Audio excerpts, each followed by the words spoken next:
بسم اللہ الرحمن الرحیم۔ پیٹرولیم مصنوعات کی قیمتوں میں کمی کے بعد وزیر اعظم پاکستان کے نقش قدم پر چلتے ہوئے پاکستان ریلویز اور پی آئی اے نے یہ فائدہ اپنے مسافروں کو منتقل کرنے کا فیصلہ کیا۔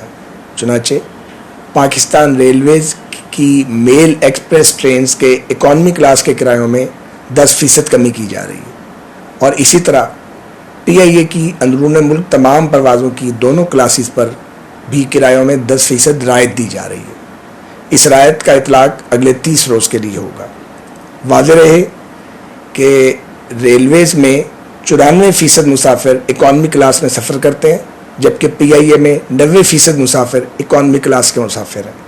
اس کمی کا نوٹیفیکیشن 17 جولائی کو یعنی کل انشاءاللہ جاری کر دیا جائے گا۔ ہمارے اس اقدام کے بعد civil aviation authority private airlines کو بھی یہ ہدایت کرے گی کہ وہ اپنے کرایوں میں کمی کریں۔ ہمیں یقین ہے کہ صوبائی حکومتیں ٹرانسپورٹر سے رابطہ کر کے ان کے کرایوں میں کمی کے اقدامات بھی کریں گی۔ بہت شکریہ۔ پاکستان زندہ باد۔ یوٹیوب پر گوگلی نیوز دیکھنے کے لیے youtube.com کی سرچ بار میں googly news T V type کریں۔ گوگلی نیوز کے پیج پر سرخ رنگ کے سبسکرپشن والے بٹن پر کلک کرنا نہ بھولیے۔ یوٹیوب پیج پر اپلوڈ ہونے والی ویڈیوز سے باخبر رہنے کے لیے بیل آئیکن پر کلک کیجیے۔ آپ کو ہر نئی ویڈیو کے بارے میں نوٹیفیکیشن موصول ہو جائے گا۔